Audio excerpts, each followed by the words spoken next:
ॾिसूं कि मियाँ साहब धक्को फाटे करे थो त अॼु हुनजो काफ़ी इज़हार त करे छॾी। यानी हिकिड़े सरकारी इजलास जी अवल त सदारत कीअं थो करे सघे मियाँ नवाज़ शरीफ़? हीअ त मतिलबु प्रोटोकॉल में हू चीफ मिनिस्टर जो फादर ज़रूरु आहे, पर लीगली ऐं प्रोटोकॉल वाइज़ हुनजी कोई हैसियत थोरी आहे जो हू सरकारी इजलास जी सदारत करे। बहरहाल उहो त थी वियो, असांजे मुल्क में बादशाहती निज़ाम आहे, सभु कुझु थी सघे थो।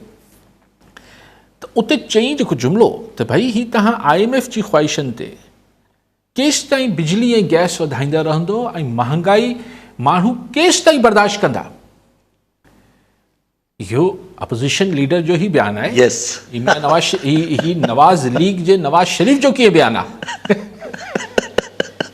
यानी नवाज़ शरीफ़ मतिलबु हाणे नेठि उहो ॻाल्हाइणु शुरू कई न, ऐं अञा त शुरू कई अथसि, त शुरू ई हुन को हेठे दर्जे में कोन कई अथसि त बाबा हुकूमत खे ख़्यालु कर।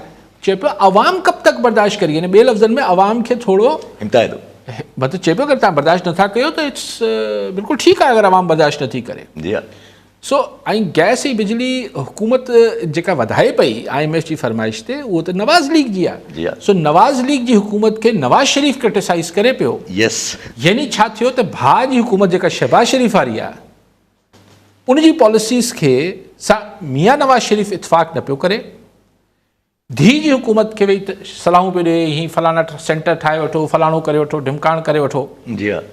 पर धीउ त धीउ आहे न। सारे पंजाब हुकूमत न गैस वधाए पई न बिजली वधाए पई, गैस ऐं बिजली शहबाज हुकूमत वधाए पई। सो इहा ई जेका फॉल्ट लाइन्स जिन जो पाण अक्सर ज़िक्र कयूं था, ऐं पाण खे त मूंखे अंदाज़ो न हो त एतिरो जल्दी मियाँ साहिबु ॻाल्हाए विझंदो। साईं खे देरी न थी, जीअं की पहिरीं पब्लिक हू मिली यानी मौक़ो मिलियो, ठक मियाँ साहिबु चई त मां लीडर ऑफ अपोज़िशन आहियां अञा ताईं।